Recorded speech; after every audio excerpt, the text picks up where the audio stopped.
Hello there, friends. Andrea with the Bangs here, and of the She Wonders Why podcast. I have the pleasure of presenting the following conversation to you all. I can't find any other words other than it was a blessing that it all came together. So I had the chance to interview my online pastor, Paul Vander Klay, along with famous or infamous icon carver, Jonathan Pageau. The reason why I wanted to speak to these gentlemen was because the Peterson Pageau conversation that took place about a month ago, it really stuck with me. There were things said by Peterson that made me feel like there was something going on, not only inside of him, but within the cultural context. It was like he was reflecting something that was going on a larger scale. So I wanted to speak with Jonathan about it and with Paul to just flush out my intuitions. And they were kind enough to say yes. I hope you enjoy this discussion. Please leave me a comment on what you think about the conversation. And if you are new, welcome. And do not forget to subscribe. Without further ado, I present Paul Vander Klay and Jonathan Pageau. Okay, so I will introduce you fellas, because you holy men, as I call the group. This is, by the way, I feel like this is peace coming together, showing that, anything's possible. We have our Calvinist from the iconoclast roots preacher, and then we have our icon carver, Jonathan Pageau. So, Paul, did I even give you a name? Paul. You didn't even say my name. Paul Vander Klay. Just say my name. Is the iconoclast. Paul the iconoclast, is that right? Paul the Calvinist, because I know you're not necessarily an iconoclast. Paul the Calvinist, total depravity. And then Jonathan Pageau, the icon carver. Although, okay, you're doing a class. You're doing a YouTube class, but you're kind of into the YouTube space these days, and that's what's brought us here today. Indeed. Indeed. You're like, indeed, lady, get to it. So my goal is to just make you gentlemen laugh at my ridiculousness. So if we thought you were ridiculous, we wouldn't have accepted to talk to you. Okay, so right. Hey, don't worry about that. New people watching this gal, I'm not ridiculous, just so you know. They wouldn't have said yes otherwise. Okay. So, the second Peterson wave. That's why I wanted to bring us here today. And Paul, she has her own mug. I do. Really? I only have one. I have two, actually. Look at that. I sent one to Benjamin Boyce as a thanks for helping me out with my YouTube channel. And that's it. I don't have any others. I don't know how to sell myself. Get Pageau. That's a good thing. That's a good thing. Subscribers on my channel, and then be like, hey, do you want the footage? Like, you can put it on yours. That's my model. Who needs mugs? I've got Pageau. Just kidding. So anyway, let's get back to business, gentlemen. So the second Peterson wave. I'm quoting you, Paul. Yes. And I mean it's an apt little explanation, because it is the second coming. But it's like, okay, so watching you watching you talk with Peterson, I don't want to go into like the you obviously are friends with am I on a first name basis with Jordan? We all are. Okay. You're obviously friends, so I don't need to go into the like, hey, how was that? But I'm trying to get what does it mean? The interview, which was, by the way, a beautiful interview. That's the only way I can describe it. I've never seen Jordan open up in such a vulnerable way, and so it was. You set the the stage in a very, very like beautiful and open way. And I want to thank you. So thank you for that. So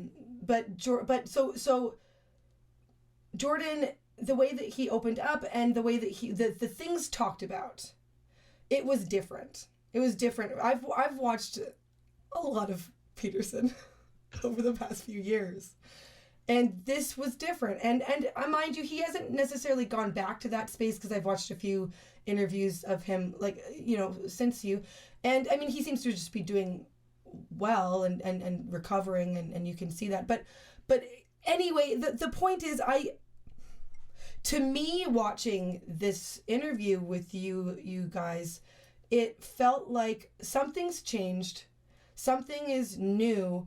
This is the meaning crisis we're in, and it seems like this means something. What does it mean? Are you asking me or asking Paul? You're asking me. You. I mean, I just see it as what's going on now is I really just see as another step in something that has been boiling up, for the past several years, I would say, in terms of, let's say, a rediscovery of Christianity in certain circles. All of a sudden we find ourselves in a strange place where even people that I've seen that were kind of very hostile to Christianity in a very dismissive way, even if they're not necessarily going to become Christians, all of a sudden they hold their tongue a little more. And so they're more careful in what they say, because I think that there's something happening. And so I think to me, it's just like one more step in this process. And Jordan is playing kind of a weird catalyst role, where he's kind of furthering this movement of at least a certain type of intellectual that is reconsidering Christianity. We talked about Tom Holland, but there are other people that are in that space and are kind of appearing and coming up. I'm going to interview a novelist. His name is Paul Kingsnorth, sorry. And he's the same situation. He doesn't understand, like, he's becoming a Christian. He converted to Orthodoxy, but he almost doesn't totally, he sees that this is going on, but it's almost as if it's happening despite anybody just happening. It's a zeitgeist. It's a movement in history. So I think that this is what's going on still. And Jordan is kind of playing a catalyst in that moment. Okay, I have a follow-up, but Paul, I'll give you a chance to answer. Well, I completely agree with Jonathan that, I sort of said Jordan Peterson wave one, and we'll see if there's a second wave or not. But this is the far larger wave. When I began to see Tom Holland show up and listen to him, I thought, oh, there it is again. And we're seeing it with some of these high status, high profile people, but we also see it on the Discord server, in the symbolic world. We see it in churches. We see it in different places. What I thought was illuminating about Jonathan's conversation with Jordan is this line that many, including Tom Holland, sort of get stuck before, sort of waver before, where, okay, we've got modernity. We've got all of the goods that modernity has offered us. And what modernity did was first deconstruct Christian ideas about history and science. And then, since, let's say, the rise of the new atheists, criticized Christian ideas about ethics and morality. And so someone like Tom Holland will say very explicitly, I don't believe Jesus rose from the dead, but I have to live into the story because it makes my life better. And I talk to a lot of people who are right at that place. And that became so clear in Jonathan's conversation with Jordan, that he's just wavering right in front of this line, and that calls up a whole bunch of issues. And that I think what we're really seeing is we're looking once again at the issues that brought about the Protestant Reformation, real issues that were long before it, really. And we're trying to work through these issues. And most of the ancient options continue to be on the menu. One of the big ones is Gnosticism. And as a culture, we're working through this stuff. Basically, we're trying to, similarly to what happened in early modernity, where they tried to embrace the goods of modernity without losing the goods of Christianity. Now, at the end of modernity, we're sort of moving back into narrative without losing the goods that modernity offered. So I think we're at that point. You had to go bring up modernity right away, Paul. I was going to save that for a little bit into it. Okay, well, we'll come back to modernity. Don't you worry. But I do have a follow-up with, and it does a bit have to do with what you're both are talking about so Jordan being the catalyst in the midst of what's already happening.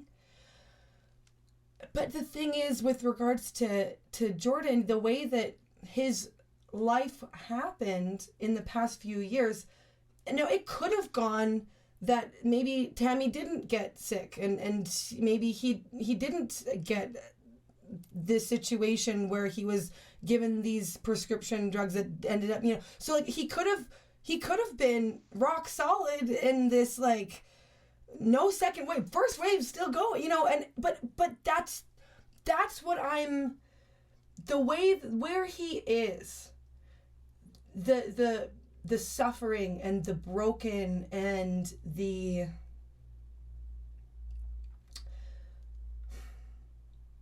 honest space that he is coming from now. Maybe I'm just reflecting over my own life with my own deconstruction and reconstruction. Yes. with Jordan. Yes. So I'm all like, but like, everyone's going through this because Jordan. Yes. And me spiritually. Okay. Yes. So that might be just him, me and Jordan, but it feels like it's not just me and Jordan. It isn't. It's a lot of people. So that's not a coincidence. This is what is the synchronicities. It's a synchronicity, yeah. The way that the down into, you said it, may the icon of Saint Michael keep those dragons at bay. That was the ending, and he's deep in the valley, and it feels like we are with him, but not just because he's there, because we're there too. So that's, what am I even asking? That's my feelings, and I'll let you go with it. Well, I think that your intuition is that Jordan is somehow manifesting something at an individual level that is happening at a larger scale, and that's exactly what's happening. So, and he is paying the price for that, not always in positive ways. In positive ways too. I mean, he got rich, he got famous, all of that happened, but there's also a price to that. And he said it before, like I remember him saying something like, don't become an archetype because it's very dangerous. And so I don't think he necessarily did it on purpose, but well, I think there's some moments where he did do it on purpose, to be honest, but maybe not. I don't know if it was totally consciously. Only from a friend. Could you... Sorry? Only from a friend. From you, his friend. Could you... And so he's kind of embodying this crisis in his physical body and in his family and everything around him. And so people see this catharsis in him, and they're kind of manifesting. It's kind of all, I'd say it's concentrating in his story. And so people identify with his story. It's really like a movie, mm-hmm. Like the same way that you'll identify with a character in a movie. That's what's happening, but in real life. And so, and like, I don't want to make light of the suffering. That's not the point. The point is to just say, this is how reality works. This is how the world happens, is through these types of embodiments and these types of condensations of patterns into people, into groups, into patterns, and once you understand that, there's so many things that don't bother you so much anymore, because in the materialist way of thinking, you'd say, why would God choose some random people in the desert in in the Middle East to manifest, and you don't understand how the world works. The world actually works this way. Things get condensed into particulars, and that's why we have kings, that's why we have rituals, that's why we have sacrifices. All of this is part of that, and that never went away. It's still happening. And so Jordan is actually condensing something about reality, and that's why he has that effect on people. And so that's the way that I see it. And I saw that back in 2016, when things started to happen around him. Mm-hmm.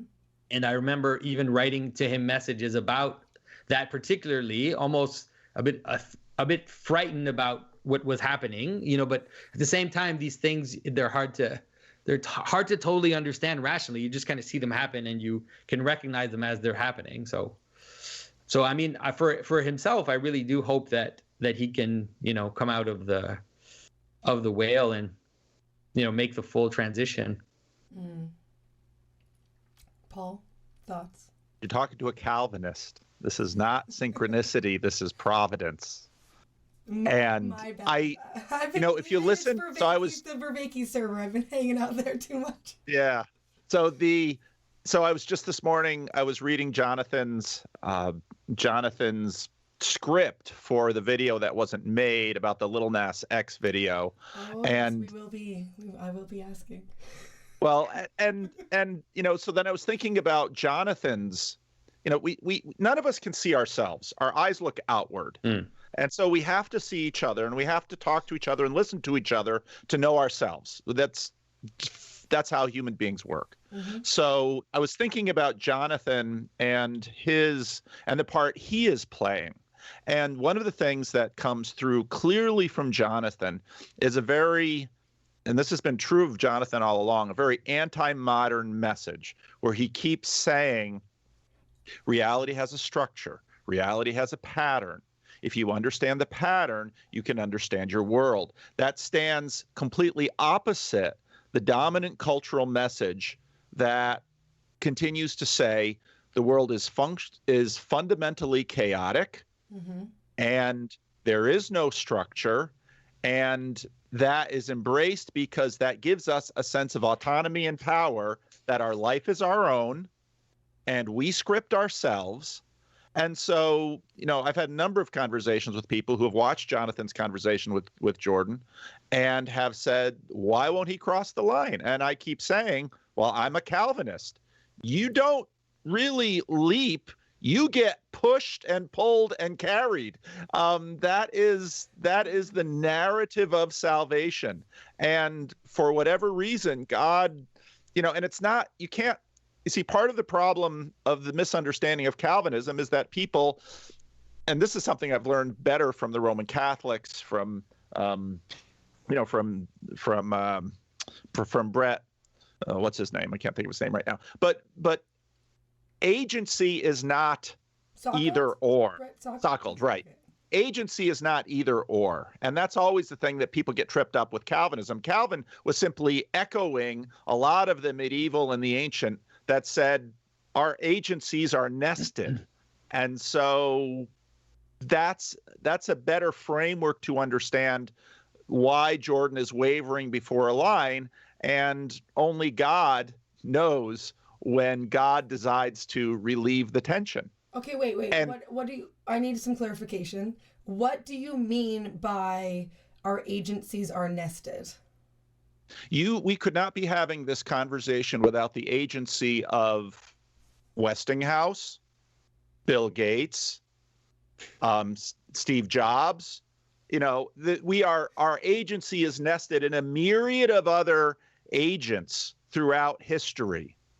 And we as individuals like to see ourselves as these free autonomous creatures in a world of chaos, not fully thinking through what that actually means. Okay. And what Jonathan's ministry has been, no, there's a pattern and an order. And if you pay attention, you can learn the pattern and the order, and you can actually, this is where I went with Vervaeke and J.P. Marceau yesterday. With this contemporary idea of agency, it's an either or proposition. If God has agency, I do not. When in fact, God's agency, when I live into God's agency, I have more agency. And these are some of the things that we're coming into right now, and we have to resolve to continue to go forward.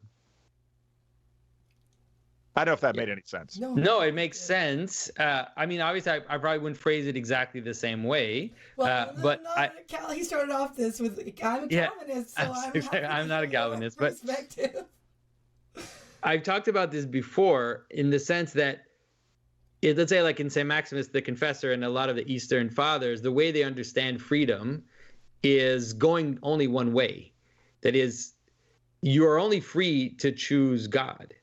Every time you choose something else, you're actually making yourself a slave to that thing. And so, and then even when you choose God, you could say that ultimately you're making yourself a slave to God, and that's how you free yourself. Right. And so that's how freedom manifests itself. It's not like we're there, and it's not like the idea that freedom is somehow, you have different types of toothpaste and you have the agency to decide which one you take. All of that is kind of irrelevant in the real idea of what freedom is. Right. Freedom is really this capacity to not be a slave to your multiplicity, to your passions, to all these desires that are not bad in themselves, but become bad when you subject yourself to them and then ultimately look towards the light. And so the idea is rather that whatever agency we have is just the agency of not saying no, of saying yes to God, let's say. We can't say no. Like we have the capacity to either look down or look up, kind of like this image of St. Peter coming out onto the flood, let's say, onto the waters. And I think that there's a mystery that's there for sure in terms of how some people are called specially, or some people are kind of pulled more than others, or and that mystery is definitely hard to pierce. And so in the case of Jordan, I don't know. I'm not in his consciousness. Like I have no way of seeing really what's happening and what's going on. I can just look at what's happening on the outside, let's say. And see the patterns reflected, right? See, I'm getting the pattern thing, Jonathan. Okay, so no, it is. I think that Paul, you did a video. I mean, you do so many videos, but one of them you brought up about James and John asking to sit at the right and left hand of Christ, and right. Oh man, keep it together, Andrea. I'm like, don't tear up. It's just the Bible. It's fine. You can do this. You go right ahead and cry, Andrea. This is a safe space. This is a safe space. And Paul goes there. Thank you, fellas. Thank you, fellas. Yeah. No, we can take it back. We can take back safe space. So he says you don't, and I just looked this up because I wanted to make sure I knew exactly what Jesus said back to them. Like, you don't know what you're asking. And he's like, you will drink from my cup. Like, this is, and then all the rest of the disciples are like, how dare you ask to sit at his, it's so funny. When you read, like the most intense part is that middle part. But then as you continue reading on, they're like, excuse me, what about us? Like, and you're like, oh my goodness, you guys, you're missing the point. It's not about being elevated, it's being brought low, and that's what you're asking for.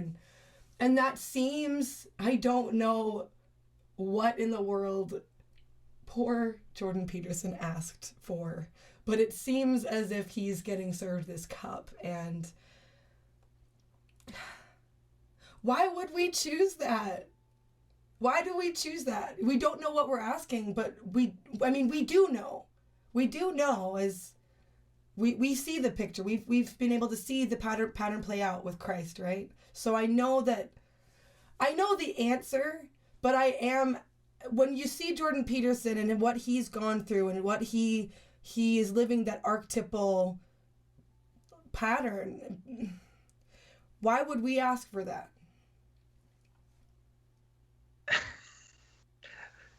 I mean, I don't think the thing is, okay.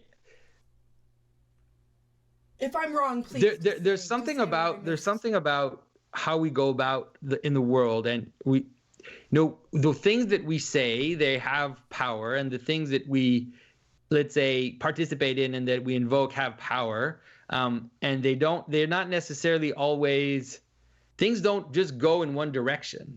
And so if you push in one direction, things are going to push back in the other direction.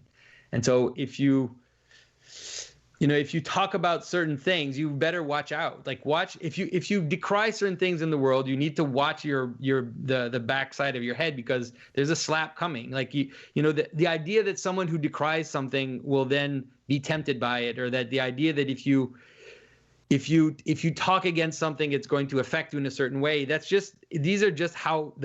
These patterns are just there. That's how it works. And so Jordan talks about suffering, talks about telling the truth, talks about how the world manifests itself through giving meaning to suffering.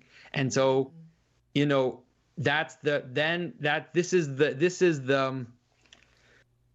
the weight that's been put on his shoulders. Like, this is the reality that he's facing. And so he's in his world. Like, his world is laying itself out. The things that he's engaged with are there, and he's living with the positive and the negative of that. Okay. And we all have that. Like, I always, even myself, sometimes I talk about certain subjects and I'm like, you better watch out, because you better watch out what you position yourself for or against, because those things are going to revolve around you after that. Well, I mean, I guess someone was looking out for you when that Lil Nas got deleted 2 times. Well, it's coming out. I'm going to put it up. I'm still, I think it was good that it got deleted, because then it was improvised, the first video. Right. And even while I was talking, sometimes I was like, no, this direction is not good. Then I would pause and I keep going and tell myself I will edit it later. So it was actually a good, the fact that it got deleted forced me to write it. And so I wrote it down. Right. And as it's written, I feel pretty comfortable. Except I did skip some parts. There are a few parts that I skip when I say, because there are certain things that you can write, but you won't say. Right. Like, I don't want to see myself saying certain words or certain things. Oh, yeah, I read it. I know. Yeah, and so there are a few parts that I actually skipped. Yeah. Yeah. Okay. Yeah, I'm like, oh no, should we bring it up? Oh well, Paul did, so I may as well. Lord, please keep this recording. I mean, otherwise it's a nice chat, guys. It's nice knowing you. Well, I think your question is something that, one of the interesting things about the gospel is that it's an amazingly honest portrayal of the disciples, mm-hmm. by the disciples, mm-hmm. of their inability to understand much of anything of what Jesus is doing. And we're all them. We're exactly. Just like you said. Wait, I want to be the one who shares in that cup, though. What's in the cup again? Well, exactly. And you see this, in John 6 when Jesus comes out and says the most astounding thing, unless you eat my flesh and drink my blood, you can have no part of me, to the mob that is. What is the mob gathered around? They want to see the miracle show. They want to feel the excitement of perhaps a reinvigoration of Exodus plagues upon Roman oppressors. Mm-hmm. And Jesus hits them with that. And then, of course, a bunch leave, and Jesus looks at his disciples and they're like, where else can we go? Yeah, that text. I remember they made like a dramatized version. There's one movie, Jesus movie, that it's all the Gospel of John. And I remember watching it with my kids and thinking, this really shows you how crazy some of the things that he was saying really appear. Like, just how radical the type of things he was saying would appear to people, because we're used to hearing them. Like, we're used to reading them, and we read them with other verses, and we have this kind of general picture in our mind of what Jesus did and his story. But then when you see someone actually saying that to a crowd, like you said, you think, my goodness, if I'd been there, I would have stoned him. Like, what else would I have done? Like, if I was there, I would definitely not have agreed with him. It's only in retrospect with seeing everything that came after that all of a sudden it's these light bulbs that flash and you go, oh, that's why he said that. Okay, that's what was going on. And the disciples are part of that process. And it's only at Pentecost that they finally, it's like all of a sudden everything dawns on them and the pattern, appears to them. And they're like, oh, this is what's been going on. We followed him for 3 years. We had no idea what he was talking about, really. We just had this like strange intuition. And then all of a sudden it all kind of dawns on them. And then they get this amazing power from it. So in terms of the story, it's wonderful to follow that. And like you said, we still have that. Like there's still times when I gloss over some of the things that Christ will say because I can't deal with it. I don't know what he's talking about. And then, 10 years later, 5 years later, I'm like, okay, yeah. Well, how is it that I lived with this in my mind without having any idea? And then all of a sudden it flashes, Right. Well, go on, Paul. Well, and I've been preaching, through Lent with watching what's going on in the culture. So you have the woke and the anti-woke. And of course, in my congregation, I've got, very politically involved African-American folks, and I've got very conservative white folks who voted for Trump. I mean, I've got all that in my church. And when I'm walking through Luke, from Luke 9, the end of Luke 9, all the way to the crucifixion, and Jesus at the triumphal entry, and Jesus is weeping over Jerusalem. If only you knew what would bring you peace. It is so contemporary, and I don't know.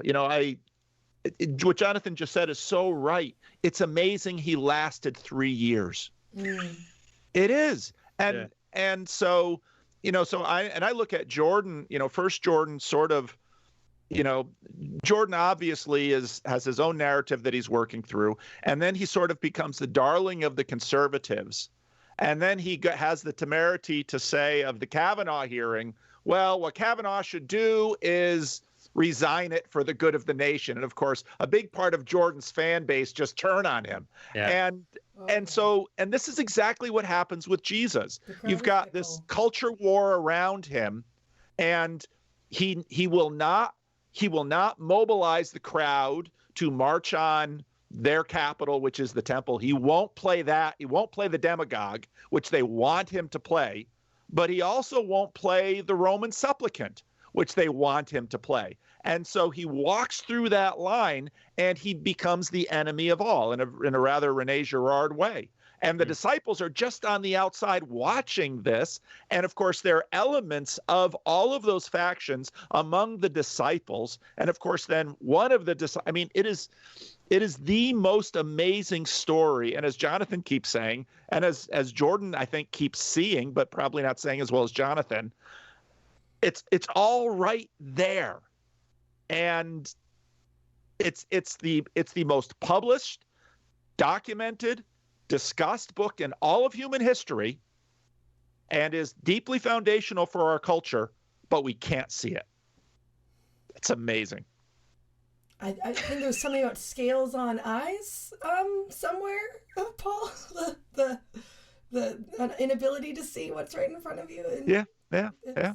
There's definitely something about. It seems like there's something about that, even in the way that Christ kind of promises.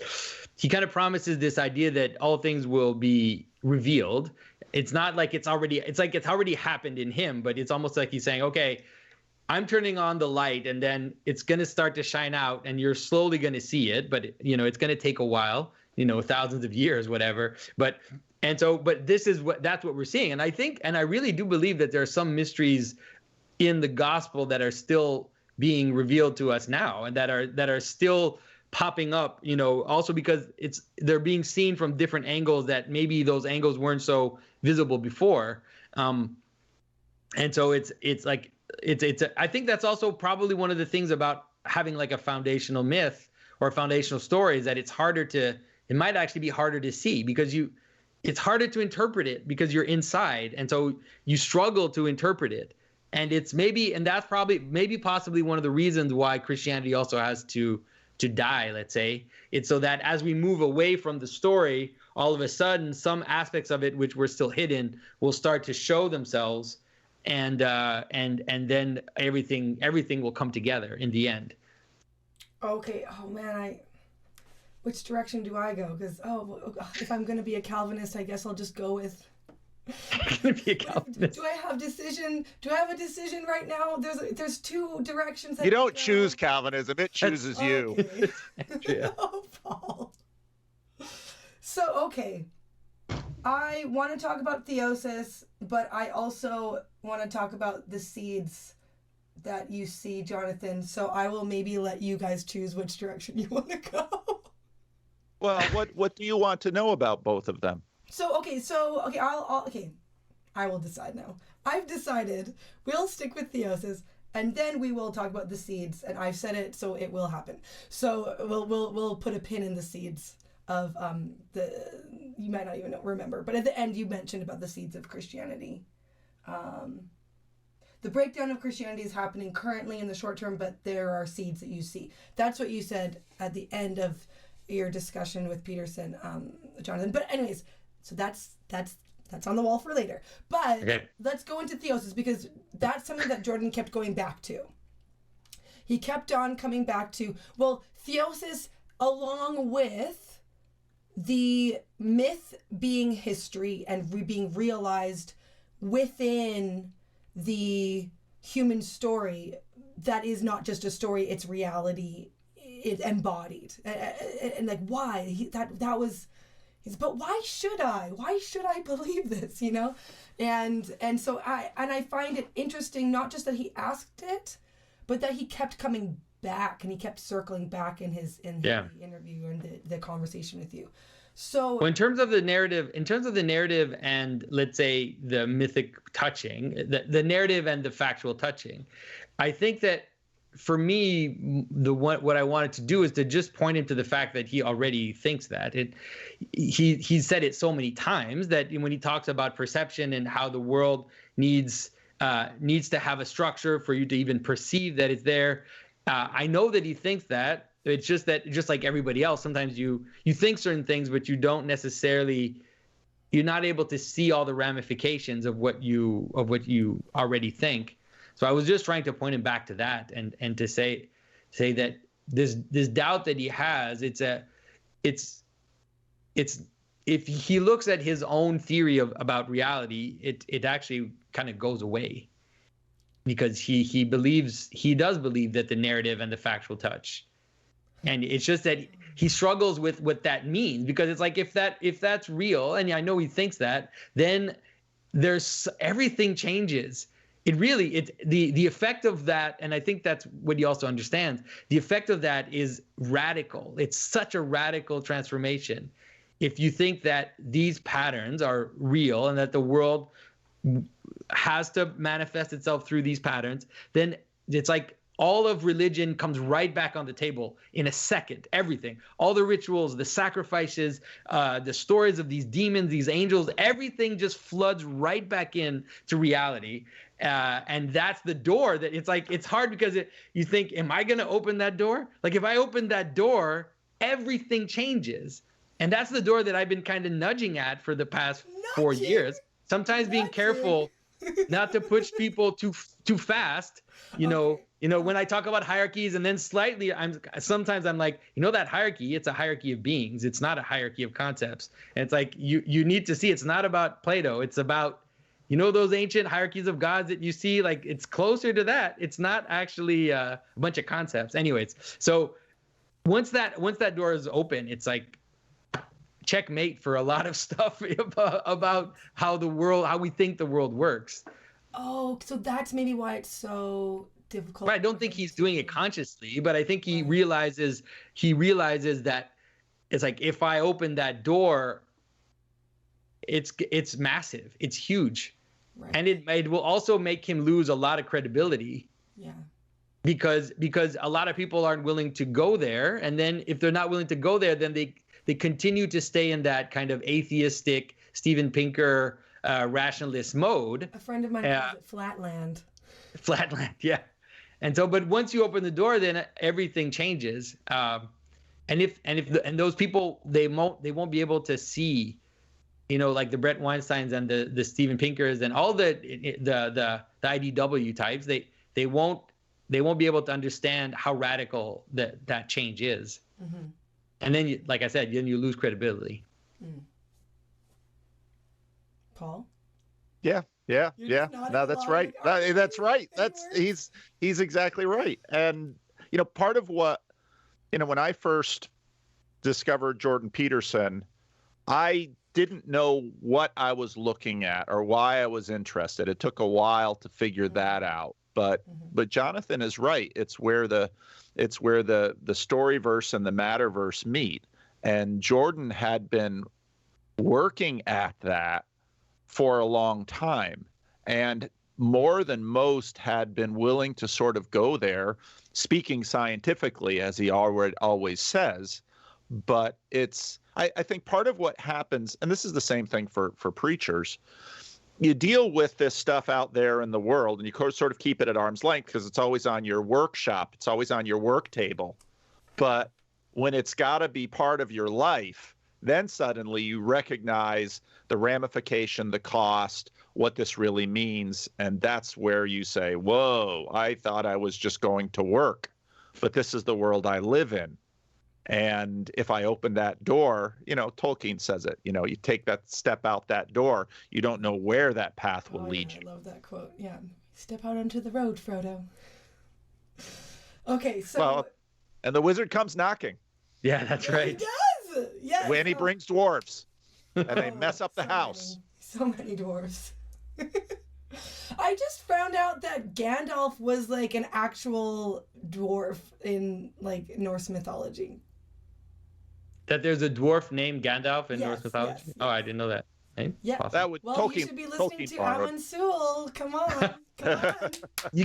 No one can listen to all these podcasts. It's impossible. It's amazing that they're all kind of happening. I'm excited, but I don't see how it's possible to pay attention to all of them. No, it's not. Oh, speaking of attention. Oh, I wanted to talk about attention too. Okay, no, Andrew, focus. Okay, so we are going to go back to the pin that I put up on the wall, and the metaphor. Well, let's just say, I just want to say something about theosis, which is that okay.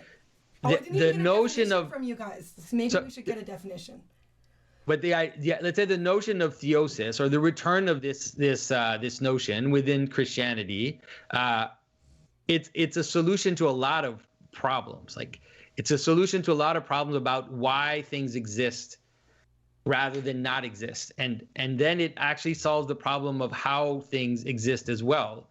Because if you understand it as the notion that everything that exists is always aiming towards a good, and whether you see it through human consciousness or not, you see it through human consciousness, it's easier to say that because we're the ones who have these categories, because we're conscious beings, then just our noticing of categories means that they're aiming towards the good, and that scales up, and it scales up, and everything is a call onto the good, and then you could say that everything in a way is fallen, but even in its fallen state, it's still a testimony to this desire, this call, this like longing for heaven, for the garden, for paradise, whatever you want to put on it, but towards the good of itself.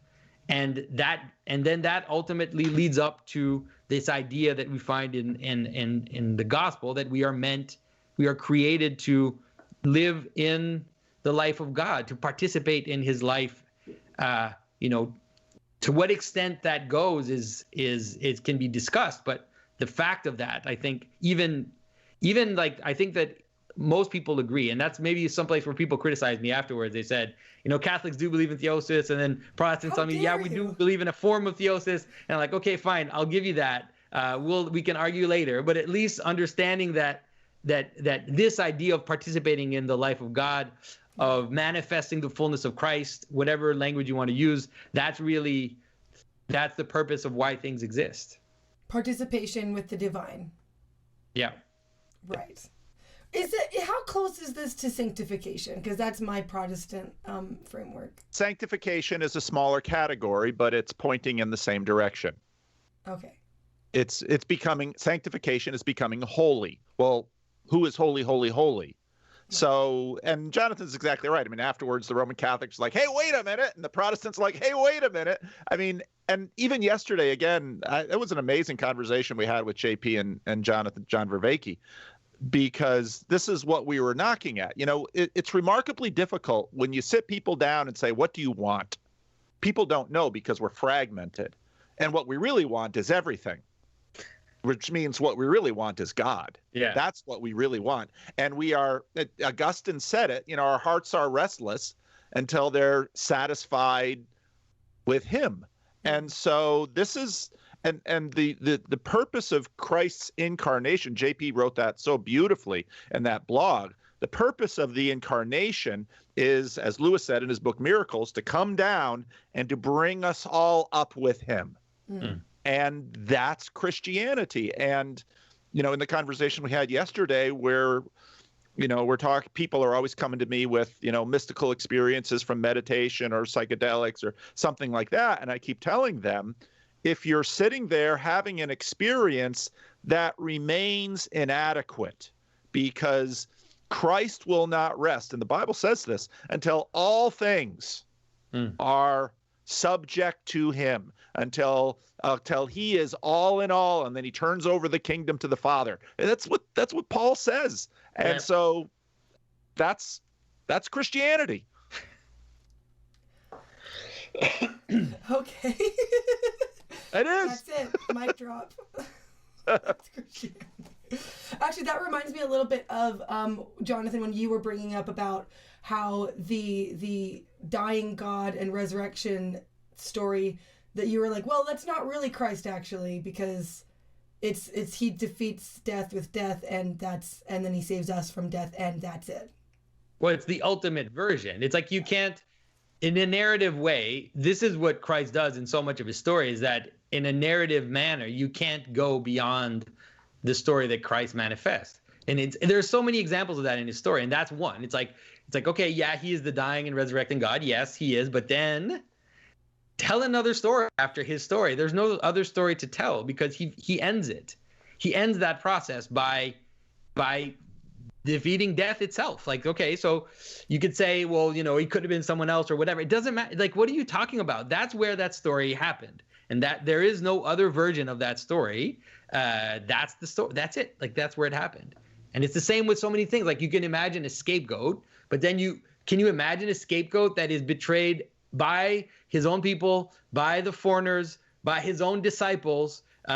You know, it's like, what other categories are there, and who is abandoned by God even on the cross? And so it's like, at some point you reach a limit where it's like there are no more categories left. You know, there's just none left. Is it the pattern that's ultimately revealed in the story of, like, the ultimate? That's what I think. It's the ultimate pattern is revealed in the story of Christ, and that's why, like, when people say something like, you know, you need to look at the Old Testament through Christ, and then, you know, the scholar will scoff at you and think, you know, you're being idiosyncratic, you're not paying attention to the historical details. But it's more than that. There's something more than that, which is that recognizing in the story of Christ how he reaches the limit of the possibility of story, and then realizing that that's it, like, that's the ultimate version of the universal pattern. Then of course you're going to use that as a lens to look at other stories. It's like he gave you a key, and then I'm going to use that key. That would be stupid not to anymore. Yeah, it's stupid, people, to not use the key. And I think part of what's exciting to me that's happening is that, you know, as Jonathan again so wonderfully continues to elaborate, you know, there's a fractal pattern to the universe, that there's little patterns and they just grow bigger, and the pattern continues to manifest as it scales. And, you know, so I'm watching all of this talk in the YouTube space about storytelling, and there's just crisis in storytelling, because they keep wanting to say, okay, yeah, Christianity, blah, blah, blah, blah, blah, blah. We need a new story, and they can't get beyond it. And so it's my personal mission to run parasitic storytelling. Jonathan's video up over 1 million views. And if I got to do it myself, I will. I saw on Twitter, I saw you posted, like, guys, it doesn't get old. because what he points out there is sort of, so Jordan Peterson sort of uses meaning as this little gyroscope within the iron box of secularism. It says, you can learn something about the direction you need to go by following meaning. That's a really important insight, but it's limited. And what I think Jonathan gets at in that parasitic storytelling video is a very similar thing by noting that story itself, and many other people have made this point before, but story itself bears witness to the storyteller of existence. Okay. And if you pay close enough attention, you'll begin to see it. And to me, that's a power. So I'm a preacher, okay? That's a powerful evangelistic tool. Yeah, I know. Comes as a surprise, right? So that's why when I saw that video of Jonathan's, it was like, oh wow, lights really came on all over the place. And this idea that, and again, it's so parallel to Jordan, because Jordan kept saying, you're not going to rewrite a fairy tale. And part of what Jordan opened up for me is Jordan basically said, hey, it's not just built into this thing we call culture, because culture has been dealing with pluralism. It's actually a level beneath it. It's all reality. And so you're not going to get away from this. And of course, you say that and people are like, I don't want to hear that. Yeah. Well, they try, and then they end up manifesting just the upside down of Christianity. That's what they end up manifesting. And so it's actually, I think that we're actually in a, we're in an interesting moment, because even when I was young, when you had this idea, let's say, of, when you think of like this idea of a satanic hierarchy, and you think, why would that happen? Like, why would anybody want that? It doesn't make any sense. It's like there's something about it which is kind of arbitrary. But then once you realize that in the very desire to tell a new story, because you're in the pattern, the only thing you can do is look away from the center, look towards the margin, and then start to manifest just the upside down of that story. And then it creates these upside down hierarchies, this upside down scapegoating. All of this is kind of the last possible story. And I think René Girard even mentioned that explicitly. He said once the story of Christ gets revealed and it enters into culture, there's only two possibilities. There's only Christ or Antichrist. And if you try to get away from Christ, you're just moving towards Antichrist. And you can point it out and say, this is why this is Antichrist, and it's not arbitrary. It's totally part of the story. It's still playing out, let's say. Well, it brings up what you wrote, the article you wrote about, you guys, Lil Nas, I don't know anything current. Like, I've got 3 little boys, and so I'm so behind the times. So you're not instructing them in Little Nas X culture? I know. I'm shocked. Culture? Come on. Like, what's going on in the world of rap? Is it even rap? I don't know. Anyway, so regardless, we're not talking about my lack of current knowledge of the music industry. What the point is, that is what it was, that's manifested directly in that video. Like what you just described is in that video. And it's the self, like what you ultimately, like, hey guys, you don't have to go read it. I just explained it. It points to pride and the self, and basically Satan falling. This is what's interesting. It's really fascinating. It's weird to be fascinated by watching it happen. It's like you realize that you wouldn't think that you would get to a point where people would openly celebrate, let's say, satanic values. Like they would just openly celebrate them. Pride, revolution, idiosyncrasy, and the idea that the whole world has to be molded to my will and my desires. Like you think, how can, my grandparents could not have imagined that such a world would come about. And now we're just seeing it. It's right there in front of us. It's happening. And so what else can we do? Just point to it and say, this is it. Like this is the story. This is what's happening. Just be aware that that's what's going on. Be aware. Andrea, be aware, because you didn't even know this video existed apart from Jonathan. Well, it's mostly about like in the 80s, we had these pastors that told us about hidden messages. And Right. why you don't need hidden messages? It's like people tell you people just tell you what they're doing. They're not hiding it. They're just telling you. Sophisticated. Come on. Yeah. Well, my impression was somebody sent that to me, and my first impression was exactly like Jonathan's. I thought, yeah, okay. And evangelicals are going to throw a big fit, and you're going to feel validated and vindicated because evangelicals threw it. It's just a food fight. Yeah. But then I watched it, and it was like, wow. It's another level. It was like another level of this pattern kind of happening. So right. Okay. Yeah. Well, when I was watching it, and the snake wasn't feminine, it was just this dude. It was just him, same guy. Himself. Yeah. Yeah. Himself, which was astounding. Yeah. That I wasn't ready for that. No, but you have to read even the people praising the video, saying what's amazing about this video is that it really is a beautiful celebration of self-love. Yes, that's exactly what you're saying. And that's exactly what it is. It's a celebration of self-love. And people are writing that like they're happy. They're like, finally, someone who says you don't actually need someone else, to complete you. You just can love yourself. And take over hell in the process. That's right. So that's what I'm saying. It's like people are not hiding what they're doing. They're telling you straight up. Wow.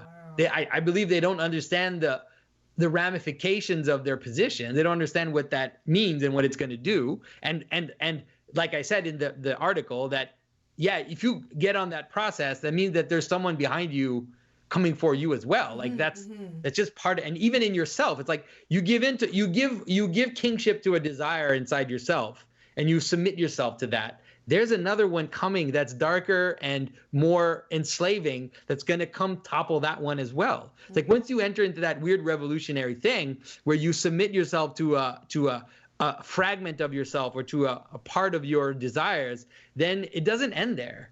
It gets worse. Like, and you can see it. Like the porn addiction is like the most visible vision of that in reality now, which is that it starts with this idea that we're going to liberate sexuality, and it ends with someone who can't have sex anymore and is enslaved to some weird fetishistic thing and can't even be aroused without some strange aberration of the world. And so it's like a total slave to this really idiosyncratic thing. But that was like through a process of revolutions and a process of giving in to these desires, giving in to a point where you're a complete slave. Mm-hmm. So what are you going to be a slave to, folks? Yeah. Who are you going to serve? Only two choices. That's right. Are you going to slave to the infinite or the infinite loving God? Like, even if you say you don't believe in that, then even if you say you don't believe in that, at least you can put those categories up there, and you can say, okay, so there's this infinite loving God, and then there's some weird fetishistic thing on Pornhub. And it's like, okay, so what am I going to be a slave to? Or drugs or whatever it is that people kind of end up being slaves to. And I've used that because it's the most prominent on the internet. But it's like there are many things that you can become a slave to. Mm-hmm.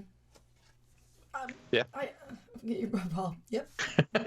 Okay. So this actually, I'm going to bring this up. I don't know if it's related, but kind of. Okay, so Red Skull.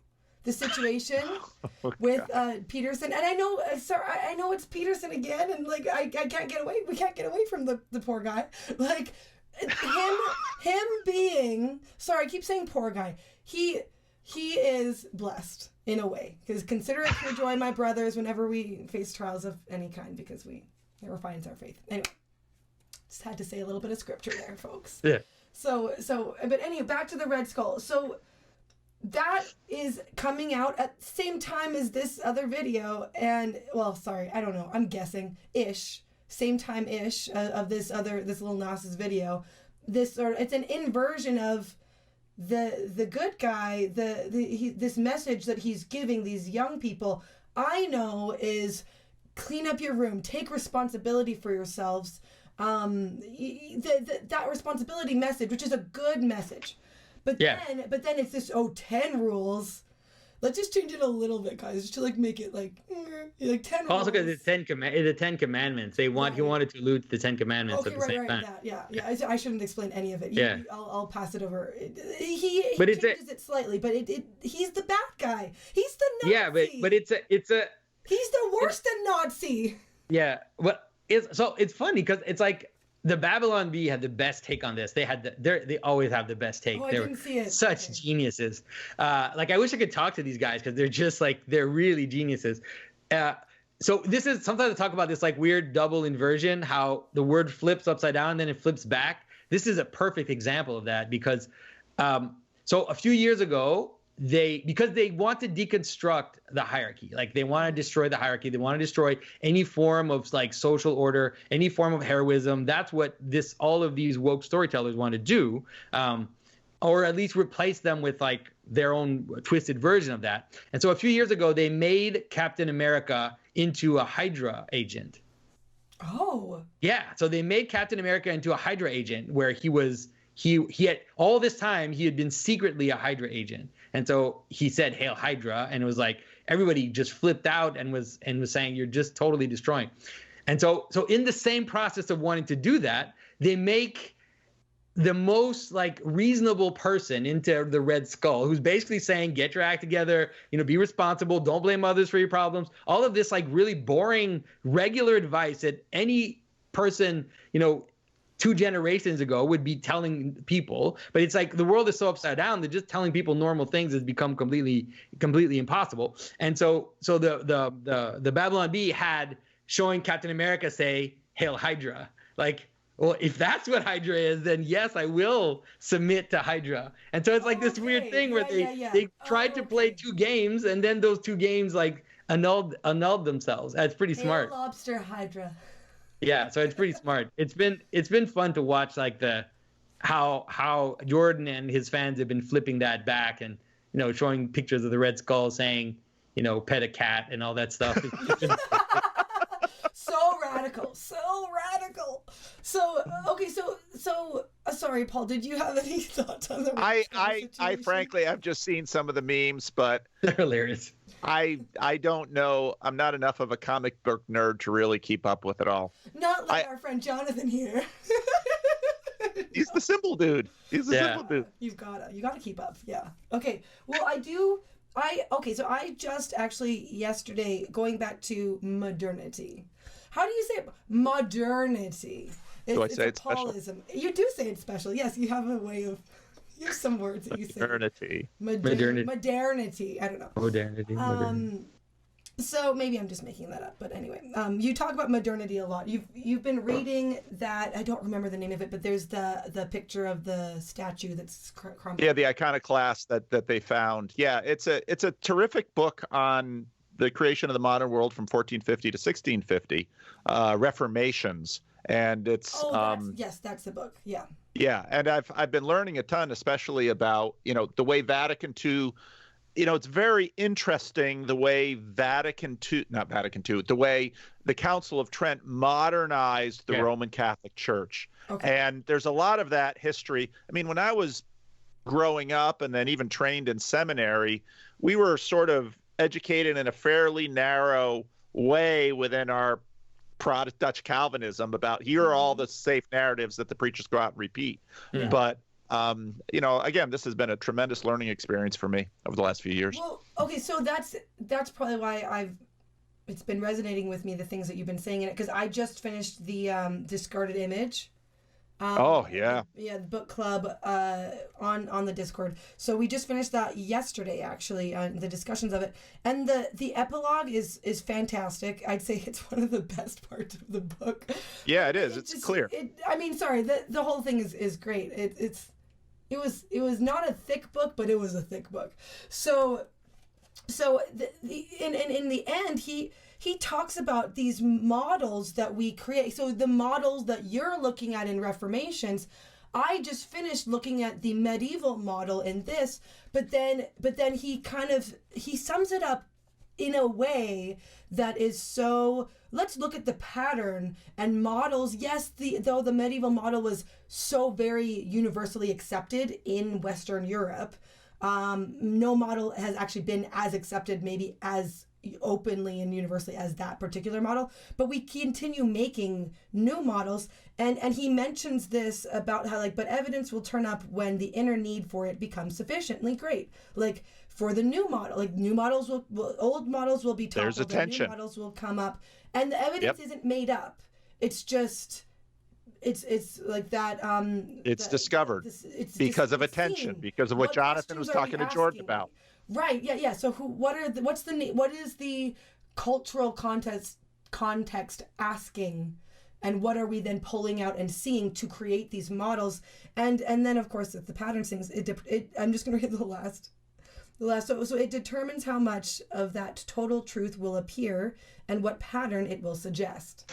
And I'm like, pattern, Pageau. So I'm just like, you'll always be. It's also an alliteration, like patterns and Pageau. So I'll never be able to. There you go. There you go. Let the meme guys get a hold of that let one. Let the symbolic memes guy go. I can just see like a, little. Oh, they'll be on it. They'll be on it. Patterns, and like one of these things is not like the other. Well, there's something like, Paul talked about providence, and let's say that the providence of the story and how the story there's something about how, the notion, you can imagine the despair of the disciples and seeing Christ being crucified and then him dying, and then most of them not understanding how is this possible, how did it that it's happening this way, and then almost falling into despair, hiding from the Roman authorities, and then suddenly 3 days later, the surprise of the return and the surprise of this transformed version of what was there before, this fuller version of what was there before. And I think that that's what we're seeing happening right before our very eyes.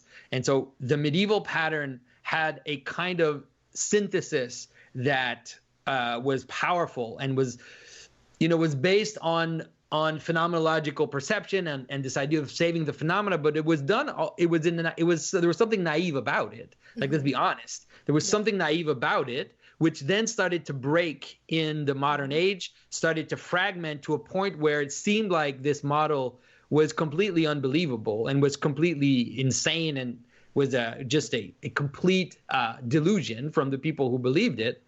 And now we've come to the end of that. And the meaning of the medieval model is returning. Because that's what I was going to it's the meaning of the hierarchies of the spheres of the heavens, this idea of these hierarchies of beings, of how beings emerge into higher beings, and how let's say spirits inform beings from above and create this fractal pattern of being. Now all of a sudden it's like it's all of a sudden showing itself to us, and science has reached that point. All these theories about how systems work, about how any form of organizational system, how it functions, all of this is there, and all of a sudden it's accessible to us again. And I think that not everybody understands the ramifications of that.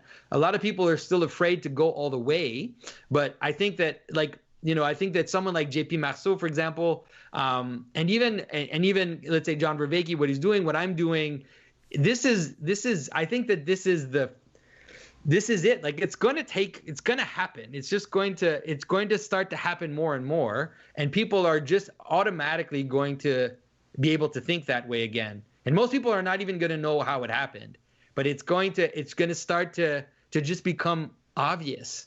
It's going to become obvious that this idea of attention, how it affects this hierarchy of being, and how it reveals to us this hierarchy. JP keeps talking about this book called The Revenge of Aristotle, which I probably should read, but that title is perfect, because all of a sudden to say that the world is made of potential and that potential has to be actualized into identities, it's like you've got scientists who would just say, yeah, that's how it works. That's cognitive sciences would just say that's exactly how it works. Yeah. Well, he's right. He's just right. And it's I always illustrate it with the covering of the eyes, because in a sense what modernity was able to do was, okay, let's exclude the subject. Let's imagine we can see the world. And Peterson begins maps of meaning in this one. Imagine you can see the world as a realm of objects, and what you do with is you exclude the viewer. And we've gotten to a point where we realize that we're just covering one eye or the other, and we want to see through both eyes. Right. And if you're going to do that, well, now you are realizing that, yeah, it's attention. You're going to see what you're looking at. It sounds like the most obvious thing in the world, but that's it. Yeah, that's it. That's how it works. And like I said, I think that it's in a way, it's such a fundamental change that just like one of my contentions is that what happened during the Copernican revolution is that there had been a shift in thinking that was so profound that people didn't even realize it. So by the time Copernicus was talking about the planets the way he was, and by the time Galileo was doing it, the change had already happened, and they didn't even totally understand what they were arguing about. And I think that the depth of the change that is happening right now is at that level. And, I talk with my brother Mathieu about his book. And, both of us would have wished that he could have sold, a large amount of his books. But obviously, that's not what happened. He sold a few thousand books. But I told him, I said, what's going to happen, Mathieu, is that in 10 years, people are going to start thinking that way, and they won't even know where it comes from. Like, they won't even realize, because it's just going to seep into culture, and it's going to start to underlie the way people see the world, and it's going to kind of happen in a magical way. I don't know what other word to use. Well, and this is what was happening during the Protestant Reformation. Yeah. Okay. I wanted to say this little quote before you go into this, Paul, because it's sort of why I brought up Reformations, the book that you brought up, and then I won't interrupt you anymore. So again, just interrupt me all you want, Andrea. I'm actually I've held off this. I'm from New Jersey. We interrupt each other all the time. Makes me feel at home. But I'm a nice Canadian girl. So, anyway, so in the discussion, the book club discussion about the discarded image, we kind of ended up going in this what's after the medieval model, and one of my friends mentioned mechanical printing press, mechanical worldview, and that's where that she was saying that's kind of where that started, and now we're coming to the end of that, and that's sort of what it seems like is relevant to what you guys are talking about, this. That must be what you just described, Jonathan, is the seeds, I think. What you were just about, it's just going to seep in, not short term, but it's the long term. Yeah. And I want to throw it back to. And you just see it in retrospect. You couldn't. I don't think that people. I think they had an inkling that Occam, for example, that the way that Occam was presenting reality, they had an inkling that there was something wrong about it. There was something off, and that this wasn't right. And so they kind of fought it, but it just happened. The change happened, and the idea of pushing God up into the heavens and disconnecting God from the world completely, then that's what happens. It leaves the world to become this mechanical, arbitrary thing. Yeah. And then the fruits of that don't appear right away. It takes a while for the fruits to appear. And by the time the fruits are showing themselves, it's too late. You can't stop this machine anymore. You can't stop this freight train. It's just, it's happening. So, right. Yeah. Right. Which is what happened in the Protestant Reformation. There was, Jan Hus, Wycliffe. There were all these manifestations that happened before, and in a sense, the Roman Catholic Church and the civil leaders were sort of playing whack-a-mole on things, but it had an outbreak. It's not unlike a virus, and that outbreak then spread. Now, it didn't spread everywhere because eventually the Catholic Church and the Council of Trent figured out, in a sense, how to adapt to modernity in the Council of Trent. They regularized, I didn't know any of this history. They regularized all of this stuff. They took out the extremes from all the miracles. And in a sense, what happens in the Council of Trent is we're done with the Middle Ages, and now modern Catholicism is going to begin. And that's how they were able to not allow the Protestant Reformation to consume all of Europe. But of course, Protestantism had its own thing to play. And of course, the Radical Reformation, which were the Anabaptists, in many ways, the Anabaptists kept losing battles, but in some ways kept winning wars. because many of the ideas of the Anabaptists have, even if you listen to the Roman Catholics have their own fight going on, but listen to a guy like Bishop Barron, so much of stuff he's been able to, basically integrate all of this other stuff, which is why he can do what he does. I mean, he's a brilliant man, but this is the process. But again, back to my point that it's not unlike the pandemic. I remember when, it was March, when things were starting to, when things finally closed down, and a lot of people said, well, it's here already. And that's where we're at too. And that's why the artists, and Peterson said this many times, that's why the artists manifest it first, because artists are doing a different thing. They're, if you look at good basketball players, they don't think with a certain part of their brain to play basketball because it would mess them up. Yeah. You want to have a basketball player miss a free throw, get them thinking. And it's the same with artists. And so, that's why it always manifests first in the arts. Okay. I think. I don't know. I'm not the artist. He is. Okay, artist. Yes. Thoughts. But no, I think so. I think that especially in this change that's happening now, it in a way almost has to be led by artists, because it has to appear as an embodied reality, and as a participative reality. And so it actually has to leave the heady scholar space, and kind of land into stories, into images that people can identify with. And so I think that, that's the best way, or the most. It's just going to happen on its own. Like I said, it was already there before. The artists were the ones leading culture, where there was music, or, in the early 20th century was painters, but then it became mostly music, I would say, in our generation, that they're the ones who were leading the changes in thinking. And so it's still going to be that, I think.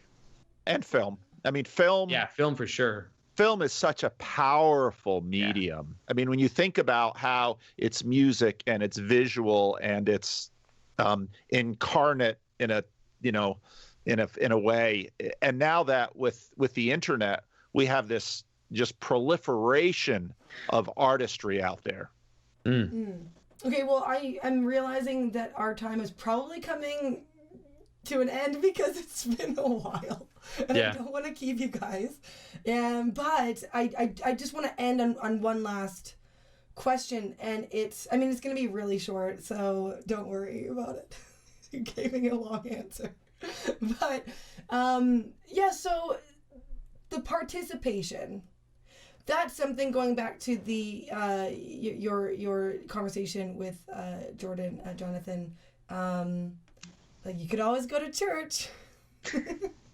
Now he said it. I didn't say it. I know. And you're like, I was gonna say it, but the thing about theosis is participation with the divine.